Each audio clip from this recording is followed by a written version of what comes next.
Oh my god. Oh my god, where am I? This isn't the episode. There's no intro music playing for the episode. I must be before it, which means I must have a very important thing to say to you people. Oh, that's right. Our video file got corrupted. So this is an audio-only episode. So if you're someone who usually likes to catch the video on YouTube or Spotify, which you can do, by the way, not this time. So why don't you just tack a couple of our pictures up on your phone screen while you listen to this and play pretend. All right. Well, without further ado, I got to get back to where I came from. And here's the story of John McAfee. Wall Street veteran Bernard Madoff has been arrested and charged with running a $50 billion Ponzi scheme. Congress wants to know what caused the Enron meltdown. Now, while the collective rage currently is focused on WorldCom, Tyco CEO Dennis Kozlowski was convicted of looting hundreds of millions of dollars. This is one of the biggest fraud cases ever. Their president's a crook. Well, I'm not a crook. Find out more on this week's episode of White Collars, Red Hands. What happens when someone goes completely off the rails? When you truly cannot predict someone's next move.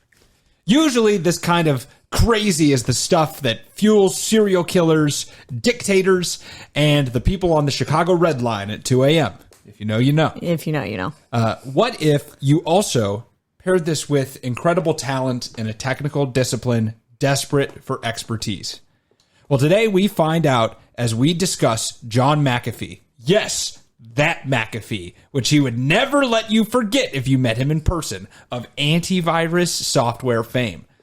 John truly had one of the craziest lives I have ever heard of in modern times, starting out as a software developer for NASA and ending in multiple foreign jail cells on the run from both real and fictional government enemies. His story includes drugs, many women, presidential candidacies, and murder, which is why he now finds himself here, the topic of the season 15 finale of White Collars, Red Hands. I can't wait for this. We usually do a fan-submitted episode every season, and this one, I guess she counts as a fan. It's one of my very good friends, Lexi. She suggested this for us today, so I'm excited to get into it. Yeah, and let me just say, wild story. Like I said in the intro, John McAfee has to be just one of the craziest stories. It's like no matter what you think is going to happen next in his life, you're wrong. Because he finds a way to do something crazier. Damn. Right. And firstly, acknowledging the main source for today's episode, which is a combination of online resources in addition to a book called No Domain, the John McAfee tapes, and is largely comprised of conversations directly with John, and therefore not completely to be trusted because this man's crazy, which is why it's supplemented with a bunch of other pieces so that we can find out when the fuck he's lying, because it's often. You said McAfee. Fuck. God, that, you know what? I'm going to leave that in because it's going to happen a lot. Yeah. Because I thought that the software was called McAfee my entire life, and then I've been trying to rigorously unlearn that for the last 5 days that it's McAfee. And you know what? There's no way I get through this entire episode. It's okay. Without, like, I'll probably say it wrong 50% of the time. So if you're one of the people that just really hates that, I'm sorry. I'm trying my best. Please don't be mean. It's okay. I did that earlier this season with the Zaki Glico. That is correct. That's correct. So yeah, John McAfee. The book is almost all conversations with him where he says things that, although nothing was outright, like, completely a lie that I know of, a lot of it, there were little small things that made me be like, you're making all that. You're making a lot of this stuff up, especially towards the end of his story. For the beginning part of his life, he's kind of normal, and then he just goes, like, way off the rails, like, really fast. He's crazy the whole time, but he gets really crazy at a point, and that's when I'm like, I can't trust anything you're saying. None of this makes sense. So welcome back to another episode. My name's Kashan. And I'm Nina. And let's get right into talking about John McAfee. Good job. Oh, God, that's so hard. John David McAfee was born on a U.S. Army base located in, Gloucestershire? Yeah, Gloucestershire. Gloucestershire? Sure. Sounds like an eye disease. England, in the Forest of Dean. All of this just sounds like it's from a fairy tale, but I swear to God, all of these are real places in England. And he was born on September 18th, 1945. His father, no surprise, was in the army, but his mother was a British woman named Joan Williams. McAfee spent most of his childhood growing up in Salem, Virginia, not one of the other two popular Salems in America, the third Salem. That's got to be their town saying. The third Salem. We're the third Salem. Third time's a charm. John had a troubled childhood. He performed average in school and was kind of unremarkable. And his father was a terrible alcoholic who was also incredibly physically abusive to both John and his mother.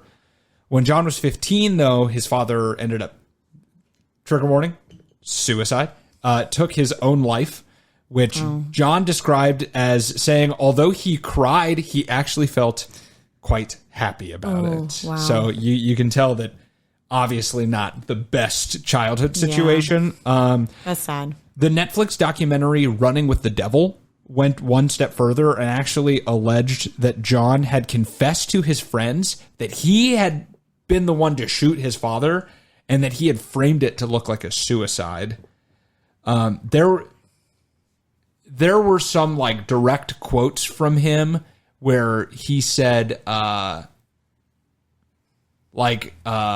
never apologize for what I did or something.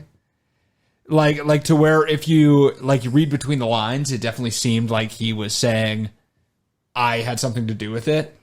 But what do you think? You honestly can't trust almost anything that he says, especially from that long ago. So I don't know. That seems really kind of far-fetched. Yeah, I would agree. I mean, I didn't do any of this research, but yeah. But it could be. It's possible. Mm-hmm. But I don't think we'll ever truly know. No. Either way, John decided to go off to college a few years later, and originally he was offered a physics scholarship to attend Roanoke College in Roanoke, Virginia. Could he even find the college? There was a sign. But his love of physics evaporated as quickly as the early settlers of Roanoke, Virginia, and he decided to take the path of least resistance.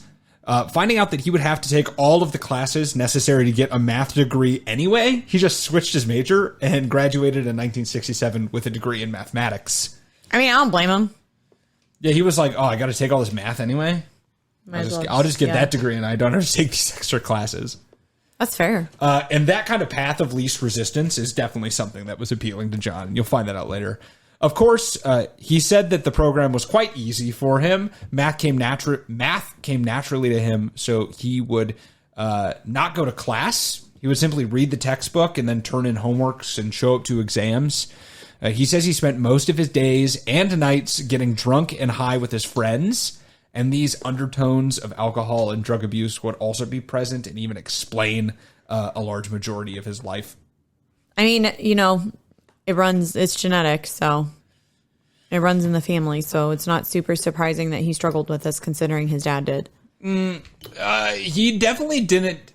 He didn't see himself as from the outside. It definitely seems like struggling. You'll also find out later that he was a big libertarian, and I learned through the course of this that one of the main campaign points of libertarians is for the decriminalization of almost all drugs. Interesting. So I think it was just kind of his beliefs. Were also that's like, fair. Do drugs.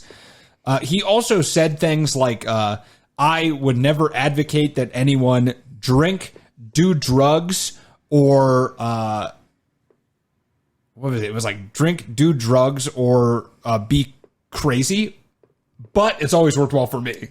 Is like a very roughly paraphrased quote of his. Interesting. But that being said, he graduated, at least doing all right with that math degree, because he started a PhD program at Northeast Louisiana State College. Maybe not a great college, but a PhD program nonetheless. But there he encountered one of his primary weaknesses: women. Oh, those terrible, terrible creatures. Oh, I know, right? Those distracting whores. Can't live with them. Can't nut without them. John McAfee spent a weird amount of time talking about his fondness for women. There is like a whole fucking chapter in the book where I can't believe I had to listen to this. He talks about his journey from his first kiss to like his first sexual experience. I don't want to know about John McAfee's first sexual experience. McAfee. No, it's McAfee. Fuck. Yeah, I don't know. Don't listen to me. Yeah, literally, it was a solid 30 minutes of the book, because I listen to audiobooks. It was a solid 30 minutes I listened to this, and I was like, why do I care? You don't. No, it played almost no part except for you to understand just how much that this man thinks and is motivated by his penis. That's concerning. And it's a quite large amount. The penis or the amount he thinks about? The amount he thinks about. I have no idea the actual size of the peen itself. And his penis got him into a lot of big trouble as well, starting at his doctoral program. He was chugging along fine, but he ended up getting caught while having an affair with an undergraduate student in one of the classes that he helped teach. Was she of age? Yes, but that's still against the rules. Oh. Teachers cannot have any sexual contact with students. Okay. Right? It was against the rules of the program, and he got booted. Damn. It's not like illegal, but they were like, you can't be in this PhD program anymore. But he would make an honest woman out of the undergraduate fling, as she would become his first wife. Well, thank God he did that. Yeah, right? At least he put a ring on it. Yeah. Right? If you liked it, then you should have put a ring on it. During his short stint in the PhD program, though, he began to learn about a new science that was still in its infancy, computer programming, which he started to teach himself to code, and found a job at one of the places that really needed talented coders at the time, NASA. Damn, he could go to space and fuck alien women. If they existed, Nina, yeah. Yeah, he could. You don't know? Maybe if he, in like the crayon drawings that he's drawing himself, he could do that. I bet that alien WAP. Wet alien pussy? Yeah. Cool. John worked at NASA as a programmer for 2 years, from 1968 to 1970, which means he got to be there to experience the first crewed mission to the moon, which happened in 1969. But of course, working at such a prestigious organization was hard work, which John absolutely hated. I understand that. He was one of those smart people that literally looks just for the easiest way to do something. Like, dude was min-maxing life, trying to get the most for doing the least at every single turn. You know, a capitalist businessman. Yeah. He bounced around a few more software engineering and programming jobs after NASA, stopping first at Univac, then to Xerox as an operating systems architect. And Xerox actually had him based in the UK, but he didn't want to leave his wife and daughter at the time, which he would later, by the way. That was one of the off-limit things that he wouldn't talk about, is this daughter that he was estranged from, because he just fucking dipped. Why do all of these like later CEOs have a daughter they just didn't want any fucking thing to do with when they were like 23? Yeah, I don't know. It's shitty. But he falls in that same camp. But this time he didn't want to leave him. So Xerox literally agreed to fly him home first class every single weekend, and then pay to fly him back out to start the workday on Monday. Sorry. But yeah, could you imagine that in this job market today? No, that would never happen. You know, someone flies me out because this was the time, though. This is the early 70s. The computers were so new. If you knew anything about computers, you could get a job so easily. Yeah. So easily. I mean, God. Yeah. After a few more stops, John found himself working on the automatic rerouting system for the Missouri Pacific Railroad. And around this time, he also got heavy into hallucinogens. At one point, John's friend supposedly had given him a hefty dose of Joe Rogan's favorite drug, DMT, or at least that's what it was supposed to be, because DMT is supposed to be a very quick but very vivid hallucination.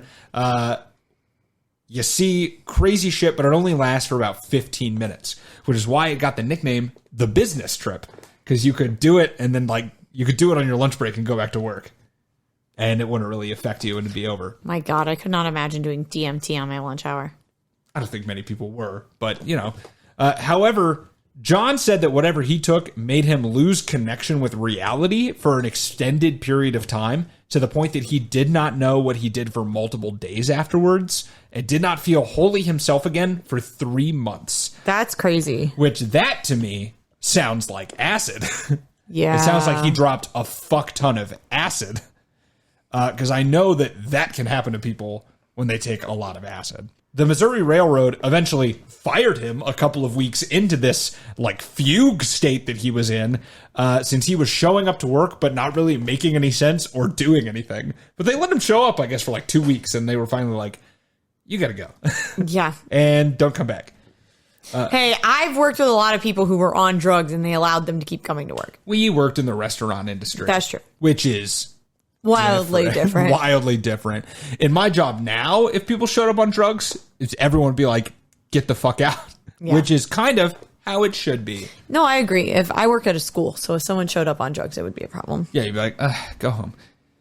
When he finally came down in 1980, John started working at a consulting firm that specialized in intelligence for the military and government agencies, where supposedly he convinced his bosses that they should let him work from home, where he could do the entirety of a week's work in 45 minutes to deliver a meeting every Friday. This is the part where I'm like, how much are you stretching this? But he is a consultant, and they do famously not do a lot. Yeah. Like, they work a lot. They work a lot of hours. Yeah. But they don't, like, do a lot. Yeah. No offense, consultants, but you know what you do. Right. So, yeah, he said he could fit in a whole week's work into 45 minutes, and he spent the rest, the other 6.5 days, just, like, getting trashed like usual. And they paid him $250,000 a year to do so. Honestly, that's a pretty good deal. And this is, like, I think this is the time that he just, like, set up, like, a boarding house in his place where he took in a bunch of street performers and just had them live with him. This guy's a weirdo. Yeah, he went on this whole story about how, like, one of the guys ended up bringing a woman home that was, like, I guess they found out later she was 16, and, like, the police showed up, and because, like, it's this weird disjointed story about, like, one of the street performers was pissed off because they kicked him out because he was being weird, and then he came back and said, oh, there's a 16-year-old girl here, and called the police. And then the police showed up, and they were just like, we're going to leave. And he handed them, like, a big bundle of hash. And he's like, no, look, they gave me these drugs. And supposedly the police were like, it's not big enough. Like, it's not worth it to arrest, like, 12 people. So they just threw it on the table and left. According to John McAfee. That's crazy. Grain of salt, though, like I said. Yeah. No idea if any of that's true. So this eventually led him to being employed by the #1 make thing go boom company in the world, Lockheed Martin, because of his connections, because they did military consulting. So he worked at the biggest military firm, Lockheed Martin. And while working here in 1986, he read an article about the first computer virus ever developed, the brain computer virus. The brain virus was developed by 2 men in Pakistan as a means to protect their medical software from illegal copying. If you copied their software, you would also download this virus, which, just for the computer nerds out there, other people won't get this, but replace your boot sector on the floppy disk that contained your OS with an infected one, and would create multiple bad sectors on your disk, reducing memory and slowing down your computer. And it would, like, flash this like sign being like, your computer's infected, like, you need to call our offices, because they basically just wanted to hunt down people that were illegally copying their software. But it, like, quickly spread over the country, and they're like, their phone lines were blowing up as they were getting calls from people who had downloaded this virus on accident. And John found this just to be terrifying, and that it could be the start of something really terrible for computers. And he also sensed that this could be a business opportunity and make him a lot of money. So he grabbed some other programmer friends, and he started McAfee Associates, Inc. in 1987. Together, they did come up with a way to scan for and get rid of the brain computer virus. And they packaged this into a software called Virus Scan and distributed it over the internet, which is one of the first products to actually do so. Because this is the 80s, which is kind of crazy. Originally, they did not charge a high dollar amount for their product, and they actually weren't even targeting like individual people, individual buyers, but they were rather licensing their software to big companies, and then they would pay like a per computer fee. But the people with computers started adopting it anyway. So it became a big hit, and they ended up marketing kind of to everybody. And on top of that, they were actually doing a pretty good job at figuring out how to identify and eliminate new viruses that popped up. I do kind of believe that John McAfee is at least very computer savvy. Oh, yeah. And very smart with mathematics. No, I think he's a smart guy. He's just computer. a weirdo. Yeah, he's insane. But I think he does. I don't think this was a lie, like how Edison was a lie. You know, where everyone thinks Edison's a smart guy, but he just got everyone else to do everything for him. I don't think it's like that.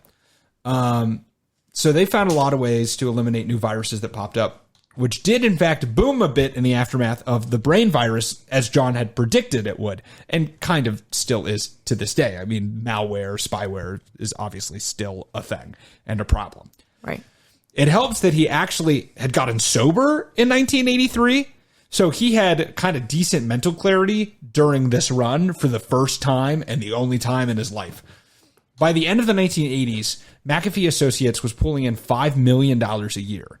And although John ran into a bit of controversy for the first time in the public eye when people claimed that he was actually overhyping the danger of computer viruses just to sell more product, there was one virus in particular, I think it was the Michelangelo virus, that he came out and he's like someone had posted online that they were going to release this virus on this day. So he like hyped up like, this is really important. Like we found a way to fix this. You have to buy our software. And then when it came out, only like 1,000 to 3,000 computers ever got infected with it. Oh. So people were like, basically said, you're lying to sell more software. I mean, he argues that instead, so many computers that actually got the software were protected from why. it. Yeah, that it really didn't.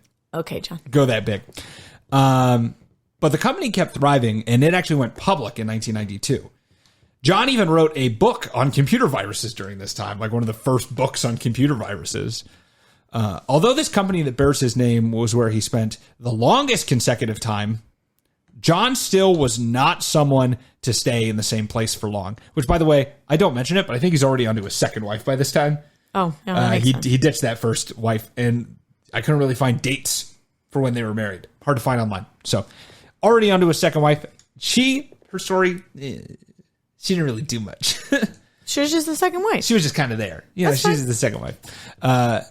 He says that he liked starting and running the company, but that he wasn't interested in kind of the day-to-day business operations that heading up a public company entailed. Like he was like, I don't like meetings. So he doesn't seem like a guy that would do well in meetings. No, so he dipped. He left in 1994. And 2 years later, he would sell the rest of his position in the company. He sold all of his stock options left in the company for a total of $100 million and would never be officially associated with McAfee again. Whoa. So from 1994 onwards, he never had anything to do with it. But they kept his name. That's interesting. Which he hated. He did? Why? Yes, he wanted them to, because he hated he thought that by like the mid 2000s that the software had been was like basically just bloatware, like it was shitty. So he hated that his name was associated with it, and he petitioned them multiple times to change the name. And Intel bought the company at one point and did change the name to like Intel Security or some bullshit. And he was like, hell yeah. And then it ended up getting reabsorbed later. Well, I was going to say, were people like not buying it as often? Oh, no, it is still a very popular and very profitable company. Yeah, I mean, it is now, day. But I was wondering if because of the name change, if it wasn't as profitable, and that's why they went back. I don't know, probably. I didn't really look into it. I just know that he was very happy and then very sad when they went back to using his name afterwards. He'll get over it. He made $100 million. So far, we have an intelligent ne'er-do-well who is lazy, womanizing, and sober now, although he spent a large portion of his life completely zooted. And he gets handed a fortune that could literally last him a lifetime. At first, it seemed as if he was going to go about a relatively normal, eccentric multimillionaire lifestyle. He founded one of the first instant messaging services that was very unfortunately Native American branded. He put a picture of a Native American on it? Well, the company was called Tribal Voice, and the app was called Powwow. And they really leaned they really leaned into being like, we are founded on Native American principles. Sure, they were using Indian. We are founded on American Indian principles, even though it was founded by like mostly white guys. Okay. So that sounds like something he would do, though. Yeah, that's on brand. He made some more tech-based investments that mostly yielded not much. He invented in a form of light aircraft sport flying. He invented this called aerotrucking, which is basically like hang gliders, but with an engine and like a 2-person cabin attached to them. This doesn't sound safe. It's basically like a really small airplane that you could fly really low to the ground, and you'd go like 75 to 80 miles per hour. And you're exactly right. It's not safe, which is why McAfee actually departed from the sport that he created completely after he hired his nephew to be an instructor, although his nephew wasn't qualified at all to be an instructor, and his nephew ended up crashing during a flight, taking not only his own life, but the life of a businessman who was accompanying him. He was like teaching him to fly it. They both crashed, and McAfee would later face a wrongful death lawsuit over this. So yeah, he decided to not do that anymore. Yeah. McAfee tried to find Zen in 2000 by purchasing a large property in Colorado where he would run a yoga and meditation retreat from. Interesting. He doesn't seem like the type. He did that for about 4 years. He even wrote 4 books on yoga in 2001. 4 in a single year. Can there be that much about yoga? No. Especially in word form? Yeah. Like, how am I going to read that much about yoga? Right? I can see and do, but reading? Yeah, that doesn't make sense. No. He also did admit in the John McAfee tapes, though, that he thought these books were garbage. He's like, I read one of them later and they were awful. He also admitted that he only ran the retreat so that he could get women to come and stay and he could have sex with them. That's problematic. Absolutely it is. Yeah, that's super problematic. I told you, man, that's literally, he lives his life like that. Like even when he's in prisons later, he was talking about like, yeah, I could bribe guards and get like a bunch of hookers in. And I'm like, what the fuck, dude? He should have been a cult leader. He would have been perfect as a cult leader. You know what? He would have been. I'm glad he didn't. Yeah, but he would have been the perfect cult leader. But he would have been. He could have had his own sex cult. If anyone would have been an awesome cult leader, it would have been John McAfee. And this whole time, he remained sober. But his life... That makes it worse. Yeah, he remained sober That just means you're shitty. He was sober for like 20 years. Wow. And then very not sober for the rest of his life. Damn. But yeah. And speaking of his life, it was about to change. Because this is the early 2000s. And in 2008, he kind of got flipped on his head. Because supposedly he... like many others, had a lot of his money tied up in investments related to the subprime housing loan market and real estate in general in 2008. So when the financial crisis hit, John saw his once lofty $100 million fortune supposedly dwindle down to just $4 million. Oh, that's a big hit. That is a big hit. Yeah. And he realized that he needed to make some quick changes in order to keep living his high roller lifestyle. The easiest solution... which was always his favorite, the easiest, was to just move to another country where the price of living was cheaper. Yeah, there you go. So in 2009, John literally set up a rich person garage sale where he sold his properties and all of his possessions and relocated to the small Central American country of Belize, which is just a 2-hour flight away from Miami. Belize is a relatively small nation with a total population of just under 500,000 residents. Oh, I didn't know it was that small. It's very small and has a history of corrupt government since its independence in 1981. It also gained a reputation for taking in people trying to escape legal action in the United States with its physical closeness to the country. Yeah.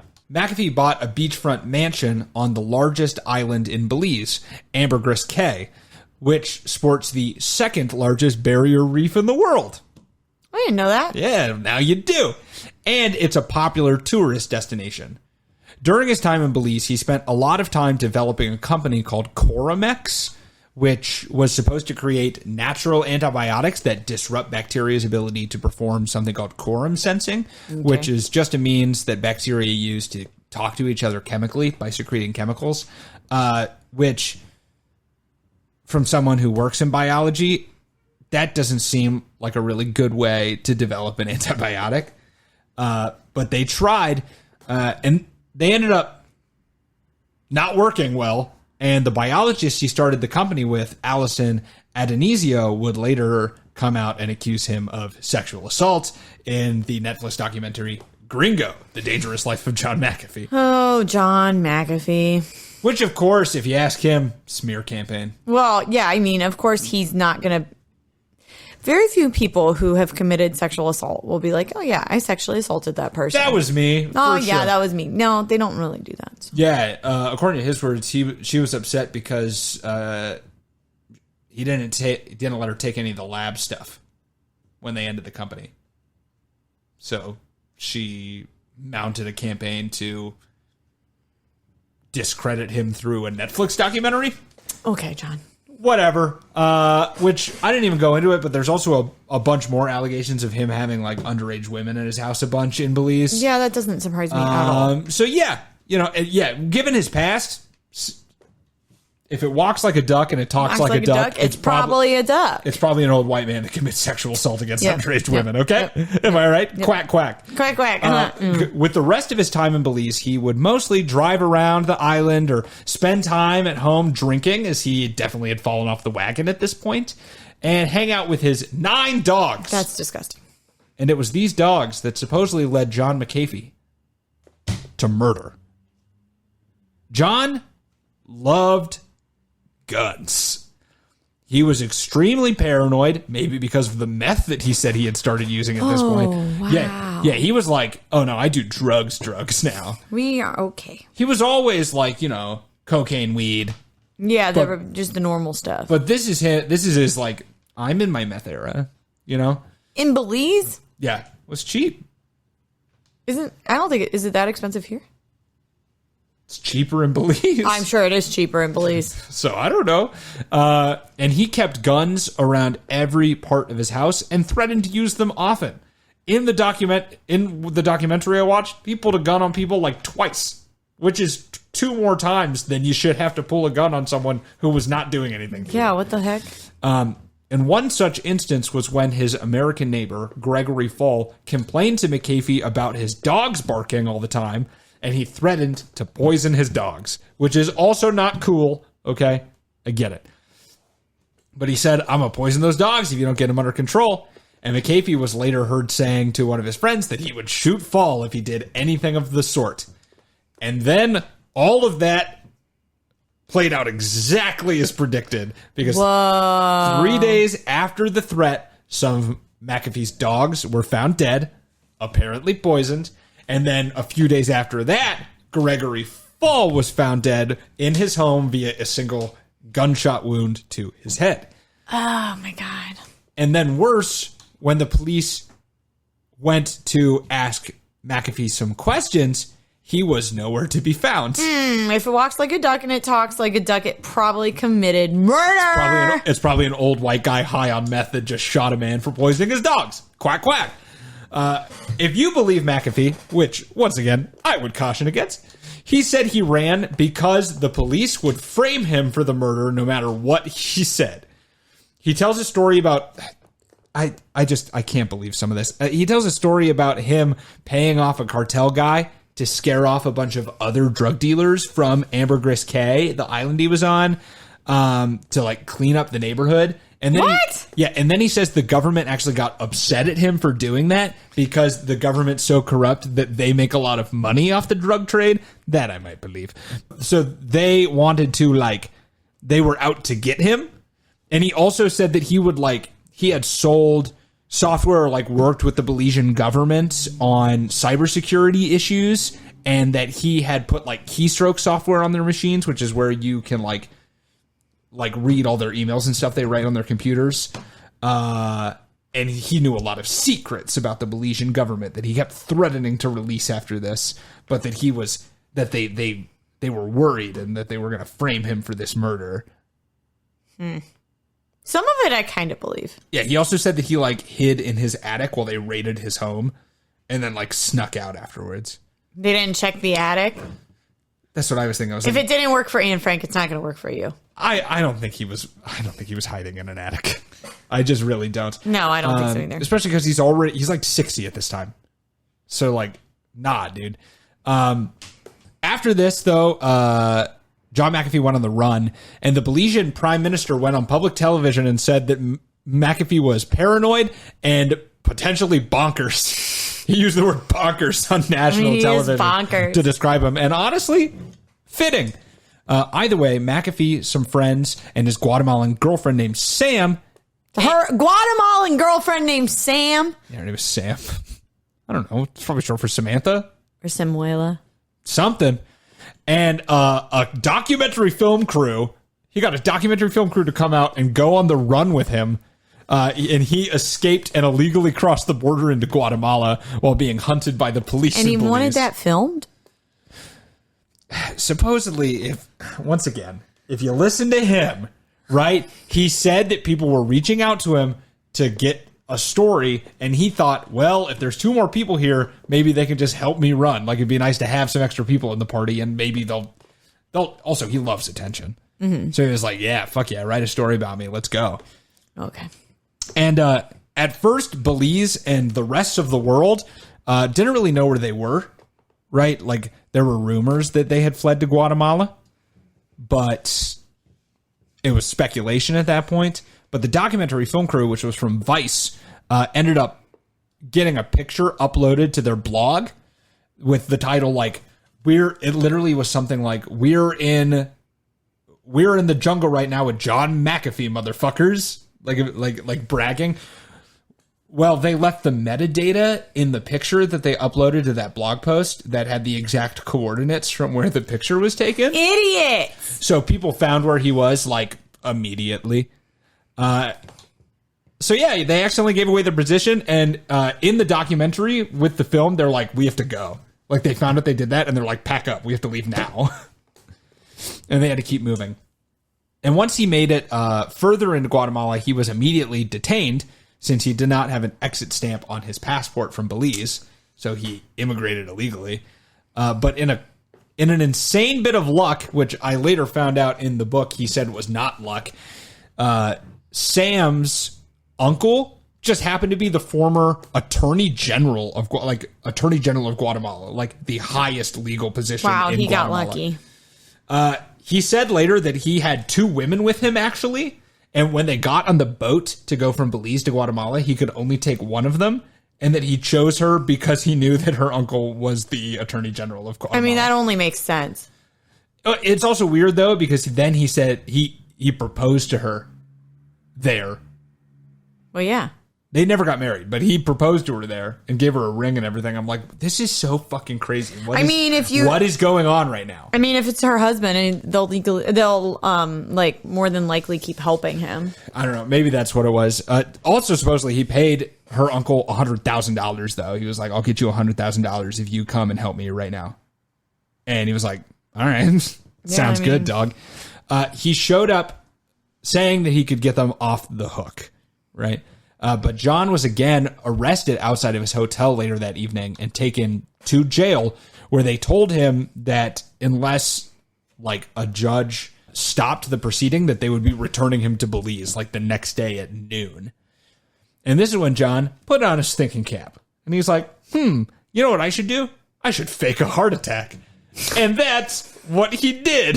So he faked a heart attack to stall for time, which allowed that attorney general to file some paperwork to delay the proceedings. And he then faked a second heart attack at the hospital to further delay it. I don't know if it's just that or combined with bribes. But after the appeals gone with the works, they finally were like, okay, we'll deport you back to the U.S. instead of back to Belize. Would that have been better, though? Yeah.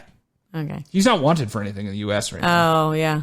Right? He just left because he was about to be very poor. So, although the Belizean officials would later claim that McAfee was no longer a person of interest in the murder of Gregory Fall, the Fall family filed a wrongful death lawsuit against McAfee in the States, which a Florida court never dismissed. And when McAfee failed to appear in court in 2018, he was found guilty by default and was ordered to pay the family $25 million for the death of Gregory Fall.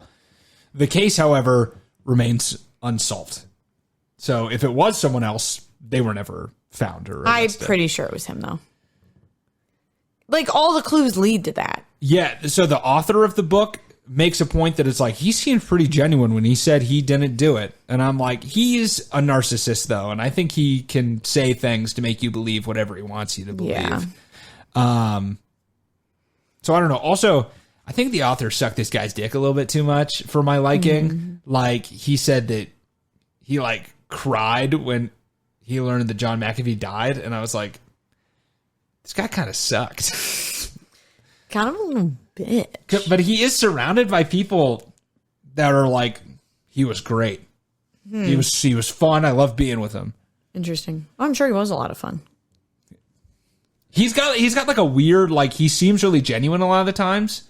He's hard to read. Yeah. But he also seems batshit crazy and also like not cool a lot of the time too. So yeah.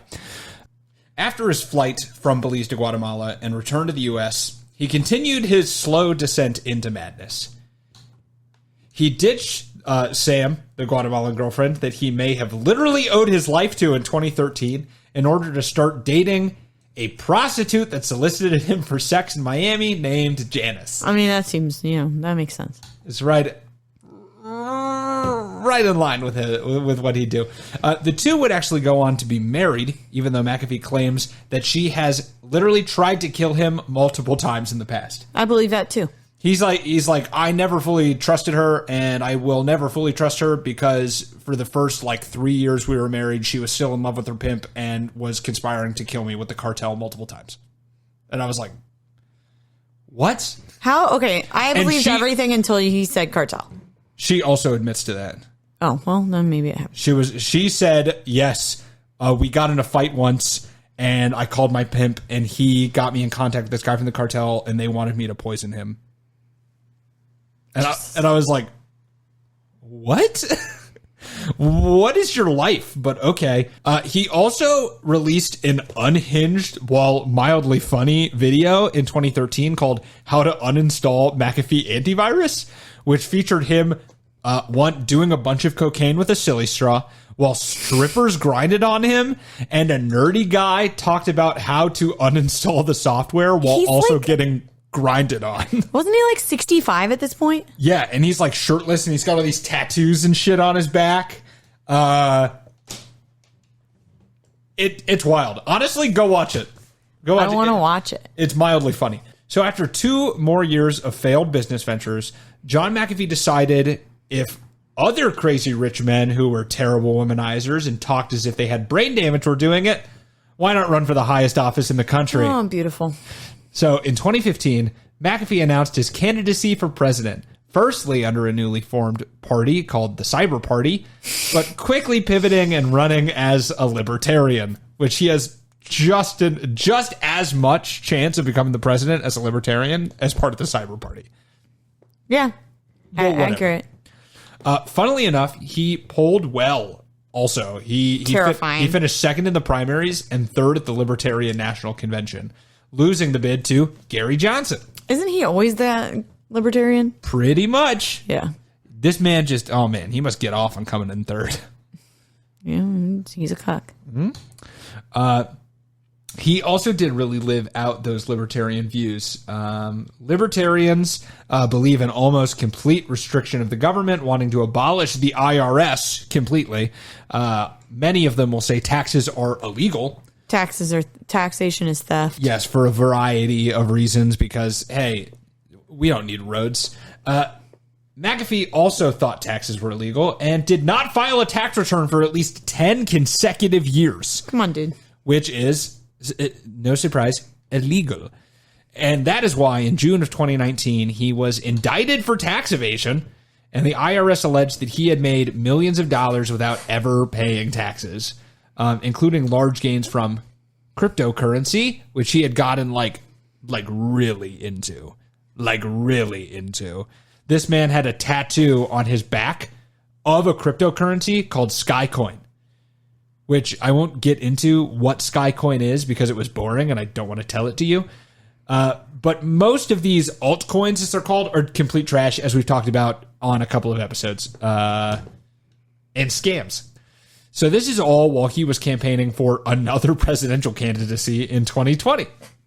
Which he did in exile because he had to flee the country in response to the IRS charges, as well as some additional charges from the SEC that claimed he was part of multiple cryptocurrency schemes. I mean, I'm sure he was.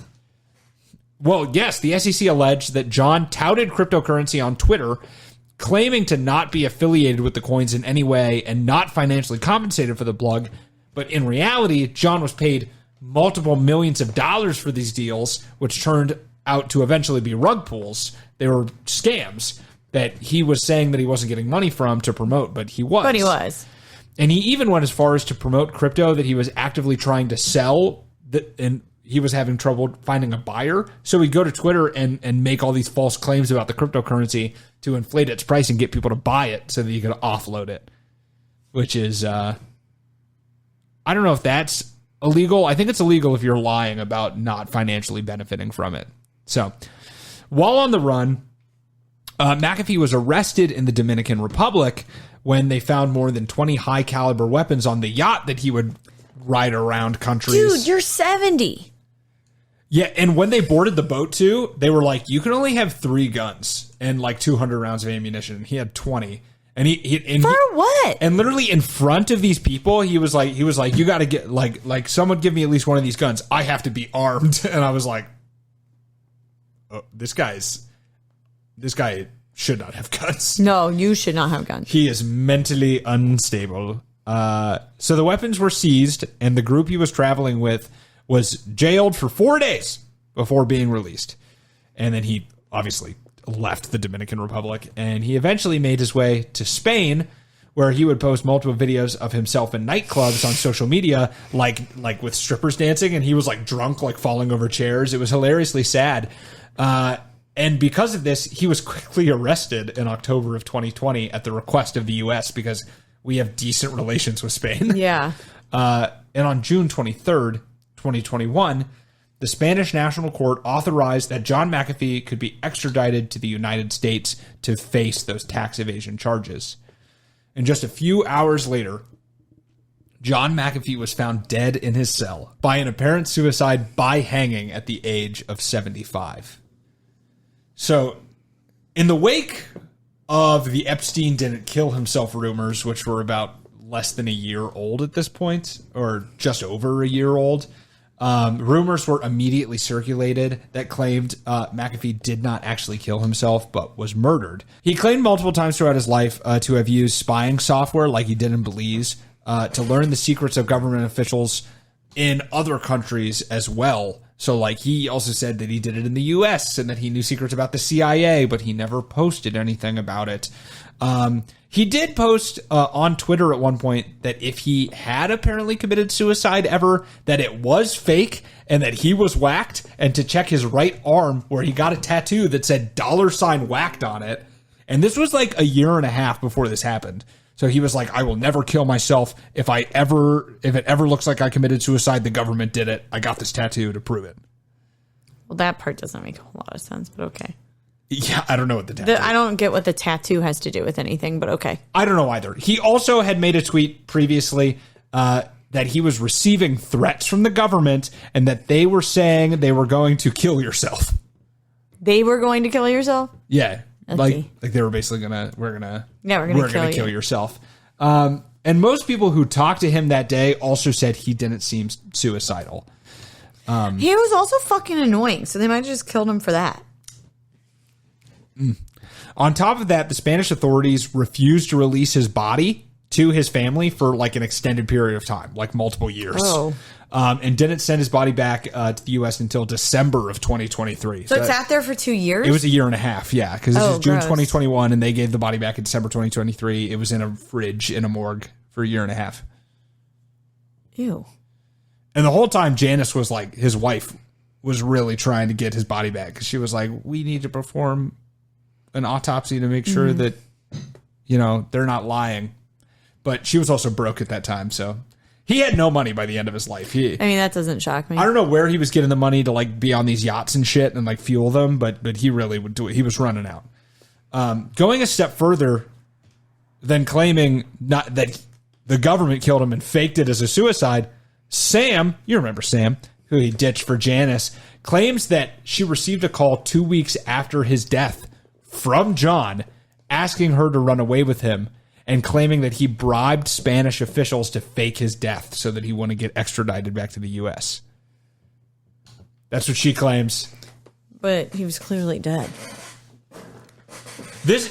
So I will say, I think that documentary came out before they released his body back to the U.S. So there were still, like, questions. In the end, though, John had claimed to a film crew that he was willing to say whatever made the best story. Like, in private conversations with his film crew, he was like, I'll say whatever you want me to say, like, whatever makes this story good, basically. And he was in control of the legacy that he left behind. And it was built on kind of nothing but his words. So I think, wouldn't it be just like him to make all of these claims about the government trying to kill him and then just kill himself anyway, knowing the image that it would leave? Yeah, he would maybe do that. I could definitely see him doing that. Yeah. So either way, his death remains steeped in exactly what his life was: controversy.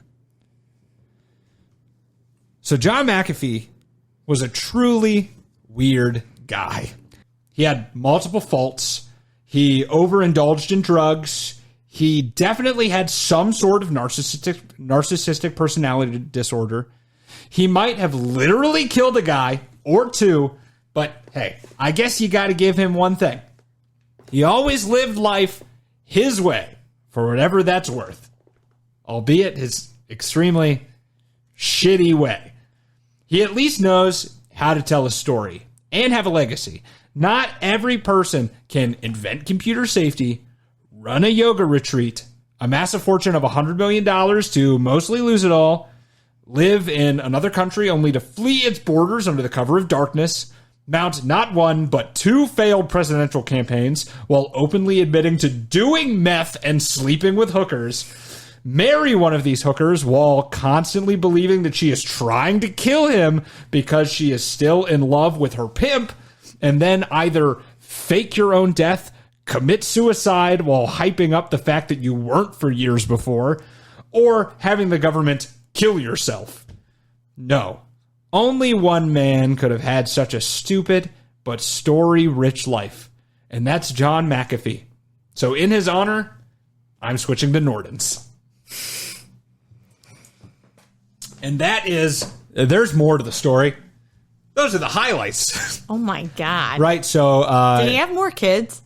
Oh, actually, you know, good thing you brought that up. He is supposedly said that he fathered 47 biological children. I believe that. 47. And his... He seemed to dip his candlestick in a lot of different wax. Oh, he did. And that's just the ones they know of, right? And Janice actually, I think it was Janice that was quoted saying, he was the father of many, but loved by few. Oh, wow. And I was like, yikes. I see why you tried to kill him. So yeah, that's the story of John McAfee, the guy who made the computer virus software. He was insane. He was insane, and he died in a Spanish prison. So, you know, if there's a moral in this, I don't know what it is. Don't do drugs. Don't be crazy. Don't do meth. Don't do meth. I think that's a good one. Go to therapy. Don't take so much acid that you lose touch with your life for 3 months. Mm-hmm. Because Somehow things worked out for him, like, constantly, though. It kind of sucked. Yeah, he seems like one of those people who's just shitty, but everything always seems to work out. Yeah. Annoying. Well, I think it sucks because he obviously was at least a little talented, and then, he just, like... I mean, he was clearly a smart person. He just wasted his life doing, like, bullshit. Yeah. Instead. You know, he always served himself. He never had like a greater cause to serve. I think that was kind of what it was. He was always just living for himself, living for the moment, trying to see how many prostitutes he can sleep with in a Spanish prison, you know? Yeah. But hey, it is what it is. If you want to live your best life like John McAfee and you want to share some of the love our way, if you like this episode, why don't you go ahead and leave us a review? Tell us how much you liked season 15 and how excited you are for season 16. You can write a review on Apple Podcasts, which statistically most of you are using. You can also leave a star review there. Leave a star review on Spotify as well. You can leave comments over at YouTube, youtube.com/whitecollarsredhands. All our videos are uploaded there. If you want to watch the videos somewhere else, it's also on Spotify. See our beautiful faces. You see our teleprompter failing for the outro so that I had to read it off a phone. So sorry about that. Yeah, if you want more free ways to support us, you can just follow our socials. Facebook.com/whitecollarsredhands, Instagram at whitecollars_redhands, Twitter at whitecollarspod, TikTok at whitecollarsredhands. You can go check out our website, whitecollarsredhands.com. You can listen straight on the website if you so choose. You can also drop us a line there. Lexi, Dinah's friend, submitted this episode for us today, or recommended it, and you can recommend an episode for season 16, which will be back in 3 weeks to start that season. And if you do that, you can do that through our website. You can click drop us a line, or you can send us an email at whitecollarsredhands@gmail.com. The best way to support us, though, tell a friend, right? It's summer. You got to go to the beach. Maybe you want to lay out on the beach and listen to a podcast. You're that kind of person. I don't know. I love putting my hammock up. I live right next to a park. Go put my hammock up, hang out there, listen to a podcast. It's beautiful. So do that and recommend your friends that do that to listen to this podcast. That'd be awesome. A not free way to support us is buy our merch. Look, I'm wearing our shirt right now. Look at him. Right? You could have one for the low price of whatever this costs. I don't remember. Like $20 or some shit. Soft, right? So go on, pick one up. Pick up a hoodie. I think they have hats now, which I actually think I might go pick up a hat. That would be awesome. Do they have a beanie? I'll have to check. It's T Public. You can find the link in the show description too. They have a lot of good stuff.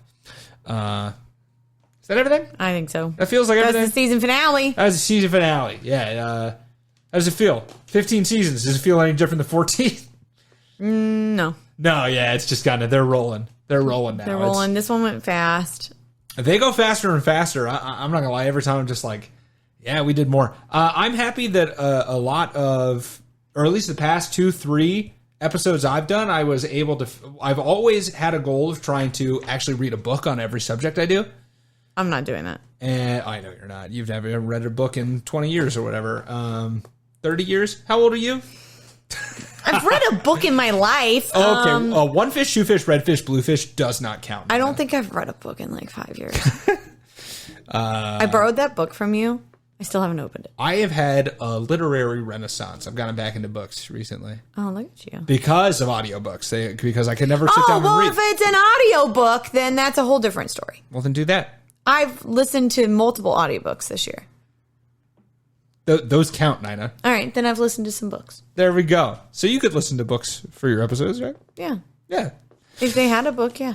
Maybe in the future. And if we ever did this professionally, that would be my goal. Is that like every single episode is like research like from like book sources, so that they're like some of our episodes though don't have books on them.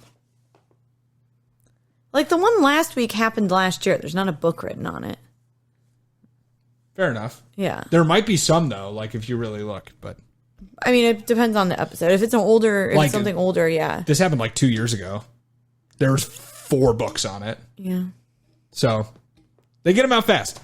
But yeah, so thank you guys so much for listening to this season finale, and we'll see you on another season of White Collars, Red Hands.